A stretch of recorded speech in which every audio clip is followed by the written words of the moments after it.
नमस्कार, हर हर महादेव साथियों।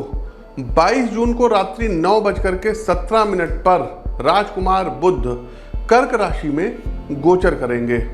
जब तर्क का प्रतिनिधि बुध और भावनाओं की राशि कर्क एक साथ आते हैं तो ये गोचर हर राशि के लिए एक भीतर बाहर के संघर्ष और संतुलन का समय लेकर के आता है।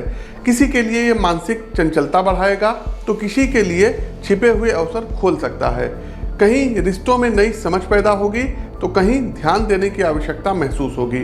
इस गोचर में सबसे अहम बात यह है साथियों कि बुध अपने शत्रु राशि में गोचर करने जा रहे हैं और इस वजह से परिणाम हर किसी को सीधे सीधे नहीं मिलेगा। इस बार जरूरत है बुद्धि के साथ भावनाओं को समझने की, निर्णय के साथ धैर्य रखने की और जहां जरूरत हो वहां पर कीप क्वाइट, चुप रह करके शांति से आगे बढ़ने की। तो आइए जानते हैं कि राजकुमार बुध का कर्क राशि में गोचर मेष से लेकर के मीन राशि तक आपकी राशि पर क्या कुछ नए संकेत, कौन सी चुनौतियां और जो है कहा अवसर लेकर के आएगा। साथ ही जानिए किस राशि को मिलेगी नई दिशा और कौन सी राशि को चाहिए थोड़ा सा सावधान। अंत में उपाय भी बताएंगे। प्रस्तुत गोचर आपकी चंद्र राशि व आपकी नाम राशि दोनों पर संयुक्त रूप से आधारित है। बुध गोचर से पहले साथियों एक छोटी सी अपनी भविष्यवाणी का अंश आपको दिखाना चाहते हैं। 4 जून को मंगल देव का जब गोचर होने वाला था तो उसमें मैंने स्पष्ट रूप से बड़े युद्ध को लेकर के हमने अपनी भविष्यवाणी दी थी और 4 जून के ठीक 5 दिन बाद से ही देखिए ईरान का, इजराइल का वार शुरू हो गया और उधर रशिया और यूक्रेन का जबरदस्त जो है भीषण जो है वार चल रहा है। अमेरिकन महाद्वीप हो गया, यूरोपियन महाद्वीप हो गया, एशियन महाद्वीप हो गया, यहाँ पर कोई भीषण अग्निकांड से संबंधित जो है घटनाएं होंगी। हो सकता है कोई तेल शोधन कारखानाओं में आग लग जाए, परमाणु संयंत्रों या बड़े औद्योगिक क्षेत्रों में कोई बड़ी आग की घटनाएं लग सकती हैं।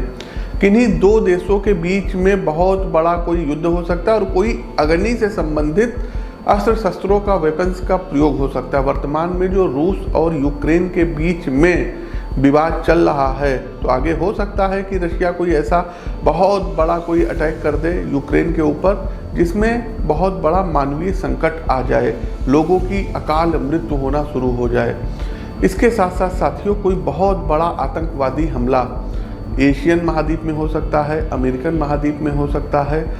आप इधर देखेंगे कि पाकिस्तान के अंदर बड़ी अशांत स्थिति रहेगी, चाहे वो अफगानिस्तान का बॉर्डर हो, चाहे वो सिंध प्रांत हो, चाहे वो बलूचिस्तान हो। और कोई बड़ा आतंकी हमला या युद्ध हो सकता है और यूरोप के किसी प्रमुख राष्ट्र पर जो है कोई बहुत बड़ा अटैक हो सकता है। ऐसी स्थिति बन रही है। साथ ही साथ साथियों हमने एक चीज और बताया था, अभी जो ये प्लेन क्रैश हुआ है इसकी प्रेडिक्शन हमने पिछले अक्टूबर में की थी जब मंगल नीच के होने वाले थे। और अभी 4 जून को मैंने ये भी बताया था कि किसी बड़े पॉलिटिशियन की जो है डेथ हो सकती है, अकाल मृत्यु हो सकती है। और गुजरात के जो पूर्व मुख्यमंत्री जी थे उनकी असमय आकस्मिक मृत्यु हो गई एयर इंडिया का जो प्लेन क्रैश हुआ था। तो ये सब हमारी भविष्यवाणी है, उसका लिंक डिस्क्रिप्शन बॉक्स में है, आप लोग जा करके देख सकते हैं। यहाँ पर उसका थोड़ा सा अंश हमने लगवा दिया था। बाकी आगे बढ़ते हैं साथियों, आगे बढ़ते हैं मकर राशि। मकर राशि कर्मनिष्ठ, धैर्यवान और व्यवहारिक सोच रखने वाले साथियों। बुध आपके सप्तम भाव अर्थात विवाह, साझेदारी, सार्वजनिक छवि और रोजमर्रा की नजदीकी सहभागिता से जुड़े हुए भाव हैं उसमें गोचर करेंगे। बुध आपकी कुंडली में 6ठे भाव रोग, ऋण, शत्रुओं और भाग्य भाव ये होता है, लक का भाव होता है, उन्नति का भाव होता है, गुरु का भाव होता है, इसके स्वामी हैं। ऐसे में गोचर कालखंड की इस अवधि के दौरान आपको बहुत संतुलन और सतर्कता के साथ आगे बढ़ना होगा। सप्तम भाव सीधा जुड़ा होता है जीवन साथी से और जब 6ठे भाव का स्वामी यहाँ आए वह भी शत्रु राशि में तो रिश्तों में अनावश्यक गलतफहमियों, जिद या संवाद की कमी देखने को मिल सकती है। यदि आप विवाहित हैं तो आपको इस समय मौन में शांति ढूंढनी होगी। कभी कभी तर्क सही होने पर भी चुप रहना रिश्तों को बचा लेता है। और यदि आप किसी बिजनेस पार्टनरशिप में हैं तो लेन देन, कागजात और अपेक्षाओं की स्पष्टता पहले ही बना लें। सप्तम भाव व्यवसाय के सक्रिय पक्ष से भी जुड़ा होता है। ऐसे में कोई भी नया व्यापारिक रिस्क या बड़ा निवेश इस समय टालना ही उचित रहेगा। बुध 6ठे भाव के स्वामी भी हैं, इसलिए यदि आप लेन देन या कानूनी विवाद से जुड़े कार्य कर रहे हैं तो यह समय आपके लिए मानसिक बोझ बढ़ा सकता है। इस समय बुद्धिमानी यह होगी कि आप पुराने क्लाइंट्स को संतुष्ट रखें और नई योजनाओं पर केवल रिसर्च करें। क्रियान्वयन थोड़ा स्थगित करें। इस समय अनावश्यक यात्राओं से बचना और प्रशासन या पब्लिक फोरम पर कोई बहस ना करना समझदारी होगी।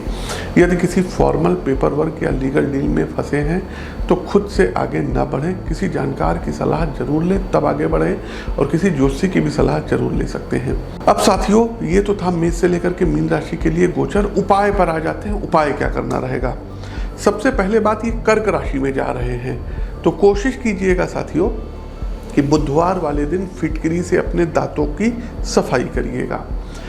दूसरा एक काम ये करना है कि प्रत्येक बुधवार के दिन छोटी कन्याओं को चॉकलेट, टॉफी, बिस्किट्स, मिठाई जो भी यथा सामर्थ हो वो जरूर बांटिए।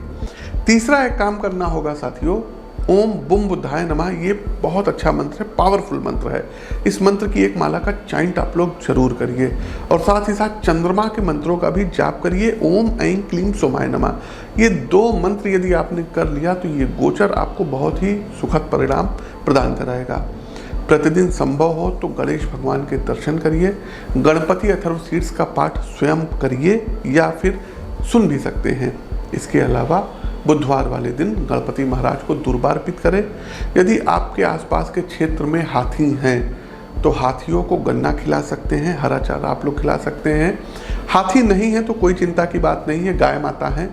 गौ माता को अपने वजन का 10% चारा हो गया, इसको जरूर खिलाइए। तो ये कुछ उपाय हैं जिनको आप कर सकते हैं। तो साथियों, ये तो था बुध का कर्क राशि में गोचर का जो है पूरा हमने आपको प्रभाव बताया, उपाय बताया। एक ऐसा खगोलीय परिवर्तन जो हमारी सोच समझ और संवेदनाओं की गहराइयों को छूता है। इस गोचर में कहीं मन की उथल पुथल है तो कहीं निर्णयों की परीक्षा।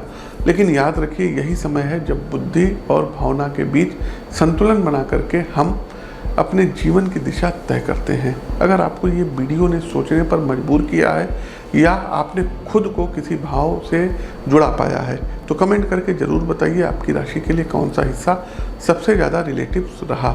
वीडियो पसंद आया हो साथियों तो कंजूसी मत करिए, लाइक कीजिए एस्ट्रो विद आशीष चैनल को और पेज को सब्सक्राइब करके बेल आइकन जरूर दबाइए, क्योंकि आगे आने वाला हर गोचर, हर ग्रह परिवर्तन और हर उपाय हम आपके लिए उसी सच्चाई और समर्पण के साथ लाते रहें, क्योंकि हम मानते हैं कि हर कुंडली में छुपा है एक नया उजाला।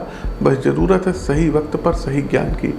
मिलते हैं अपने अगले वीडियो में एक नई दृष्टि, एक नई भविष्यवाणी के साथ। तब तक के लिए शांति रखें, श्रद्धा रखें और ब्रह्मांड की भाषा को, ज्योतिषीय भाषा को समझते रहें। नमस्कार। नमः पार्वती पतये शिव, हर हर महादेव।